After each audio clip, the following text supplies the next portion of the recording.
Greeting everyone and welcome to The World 24. I'm Anna Parker. As usual, we are covering the latest developments across the world.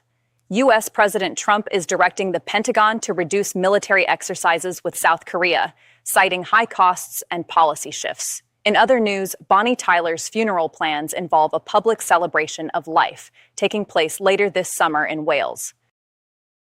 U.S. President Donald Trump directed the Pentagon to substantially reduce joint exercises with South Korea, citing the drill's cost and Seoul's Iran-related denuclearization stance, signaling a policy shift in alliance training. The plan moves away from extended live field training toward greater use of simulations and command post exercises under the Ulchi Freedom Shield program, reducing field tempo while maintaining deterrent signals.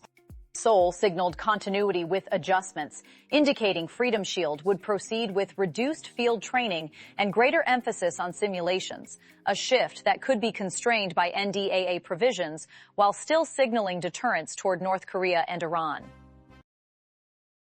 This policy shift from President Trump indicates a significant change in military collaboration dynamics with South Korea amidst ongoing discussions. As we transition, we reflect on the passing of Bonnie Tyler, a celebrated artist whose influence resonated widely across generations. Bonnie Tyler's funeral plans in Wales were announced, detailing a public celebration of life at Swansea Minster, a final journey through Skewen, and a noon service at Swansea Minster on August 17, 2026, with the coffin returning to Mumbles on August 15th, and mourners asked to line Newton Road.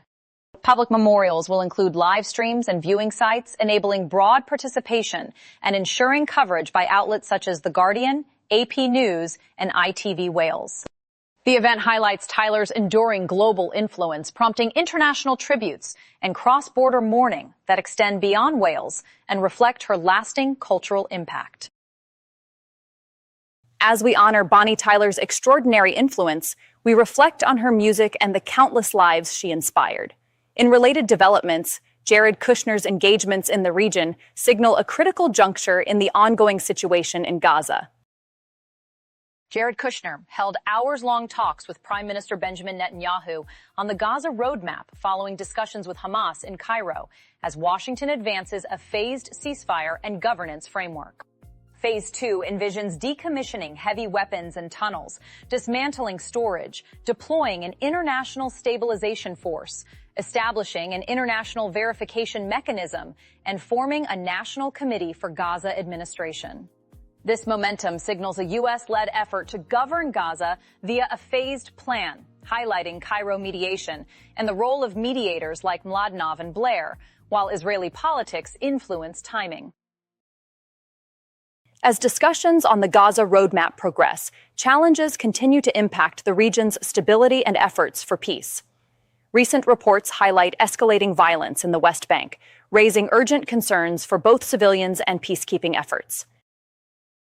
UN agencies led by OHCHR say West Bank violence is at an all-time high, with 4,037 Palestinians displaced in 2025-26 as settler outposts expanded and killings reported near Nablus in 2026. OHCHR notes the violence is linked to settlement activity. Western governments have imposed coordinated sanctions on networks and individuals enabling settler violence in the West Bank to bolster accountability. The surge and sanctions underscore a broader international push for accountability, civilian protection, and a path back to two-state negotiations, as UN agencies and OHCHR urge action. The escalating violence in the West Bank has left thousands in a dire humanitarian situation, needing urgent international aid. In a contrasting conflict, Ukraine's recent drone strikes on Russian supply lines represent a significant escalation in their ongoing confrontation. Ukraine launches long-range drones targeting Russia's civilian logistics network, striking Wildberries hubs near Elektrostal in the Moscow region and Kotovsk in Tambov, and igniting fires at multiple sites as hundreds of drones are launched. One concrete consequence is freight sector layoffs totaling about 1,222 jobs, signaling how disrupted supply chains translate into measurable employment losses for logistics workers. This event underscores drones as geopolitical signaling tools, prompting heightened alliance vigilance and a shift toward counter-drone doctrine and readiness assessments by NATO and member states.